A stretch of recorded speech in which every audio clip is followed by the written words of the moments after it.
ferme en Ariège, à Bordes-sur-Arize, là, la ferme du Moriscou. Et sachez que j'ai été très déçu des agriculteurs. Alors je vous explique pourquoi. J'ai fait 700 km pour venir. J'étais en Bourgogne-Franche-Comté. Alors pour ceux qui savent pas, c'est 130 km au-dessus de Lyon. Au passage, j'ai récupéré un pote solide à moi et mon frère qui est en études de droit et qui devait réviser pour des examens très importants la semaine qui arrive là. On a fait 700 putains de kilomètres, 8 heures de route. Dès qu'on a vu les réels de Pierre-Guillaume Mercadal et de Jean-Louis là, qui disaient on est prêt à faire la guerre, on est prêt à mourir. Moi je me suis confessé, je suis catholique, je me suis confessé à mon curé pour être prêt à mourir là-bas. D'accord? Donc en fait les mecs, ils parlaient de faire la guerre, ils parlaient de pas faire un pas en arrière, de résister. J'arrive à 1 h du matin là-bas, après 7 heures de route, j'ai roulé comme un malade, j'en avais rien à foutre de me prendre des amendes, tout ce que tu veux. Tout ça pourquoi? Pour voir que les paysans ils s'étaient barrés. Ils étaient 8 fois plus. J'apprends quoi en plus? Qu'il y avait 700 paysans, 800 agriculteurs. Et il y avait 175 CRS. Ils étaient 6 fois plus les paysans. Au bout d'un moment, c'est bien de faire des réels Instagram. Oui, on veut faire la guerre, on en a marre, on en a ras le cul. Mais au bout d'un moment, faut avoir des couilles les mecs aussi.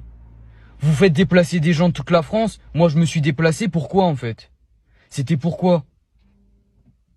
Il y en a marre aussi d'avoir des paysans comme ça qui font que râler. Moi, mon père, il est viticulteur, je viens du Var d'origine. Tout le monde fait que râler, les impôts, l'État, machin. Mais au bout d'un moment, quand il faut porter ses couilles, il n'y a plus personne. Au bout d'un moment, et après vous pleurez. Et vous pleurez, ah, mais oui, mais vous comprenez. Là, j'ai appris quoi? Que à Bordes-sur-Arize, le mec, il avait lâché. Parce que déjà, on s'est fait gazer. Mais vous saviez très bien comment ils allaient faire les CRS. Vous saviez très bien. C'est pas la première fois qu'ils venaient dans une ferme. Moi, je pensais qu'on allait se battre, qu'on allait mourir là-bas. Et qu'est-ce que j'apprends? Que tout le monde s'est barré au bout d'un peu de fumigène. Et que vous étiez là, vous aviez aucune arme à feu, mais ils arrivent avec des centaures. Vous êtes cons, quoi. Moi, c'est un cri du cœur. J'en peux plus de voir ça, j'en peux plus. Les CRS là-bas, c'est des fils de pute. Qu'est-ce que vous essayez de leur parler? Au bout d'un moment, vous faites les mecs sur Instagram. Vous dites que vous voulez faire la guerre, mais après, allons jusqu'au bout. Je vous dis, moi, j'étais venu dans l'idée de mourir. J'arrive, tout le monde est parti depuis au moins 5 heures. Donc au bout d'un moment, moi, je vois sur les informations partout, là. Oui, la guérilla, mais quelle guérilla? Quand il n'y a pas de réponse, est-ce que vous savez ce que c'est la guerre? Est-ce que vous savez ce que c'est la guerre? Moi, je suis franco-russe. Ma moitié de la famille est en Russie. Est-ce que vous savez ce que c'est la guerre? Non, vous savez pas. Moi, j'ai des amis qui sont partis en Ukraine. D'accord?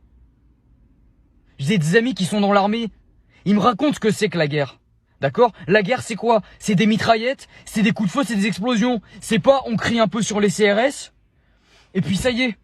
On peut crier un peu sur les CRS, on les insulte, on tape 2 coups sur un bouclier, et puis c'est bon. Non, la guerre, c'est des morts. La guerre, c'est le sacrifice ultime.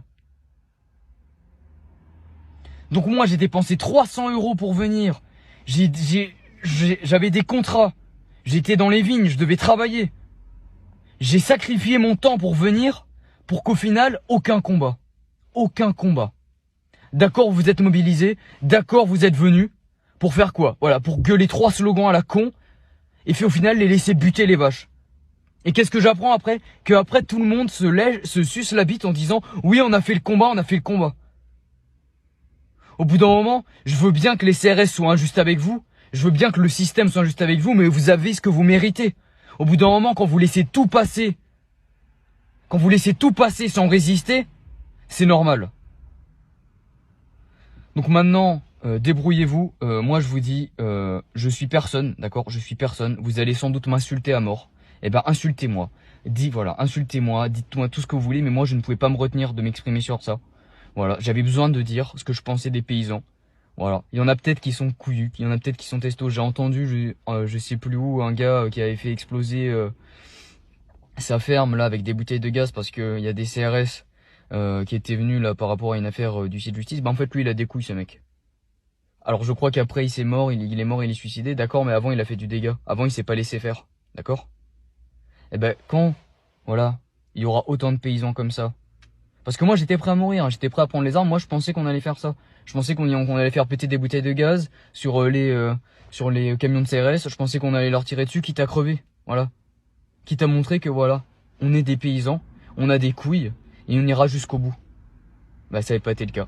Donc je suis désolé les gars, mais tant que vous serez pas prêts à faire ça, bah, vous serez des salopes, voilà, et vous vous ferez enculer. Et là, vous voyez, j'ai un ami là, éleveur dans le Var, il m'a dit qu'il préparait aussi, qu'apparemment il y avait aussi la peste porcine qui arrivait d'Espagne, bizarrement, hein.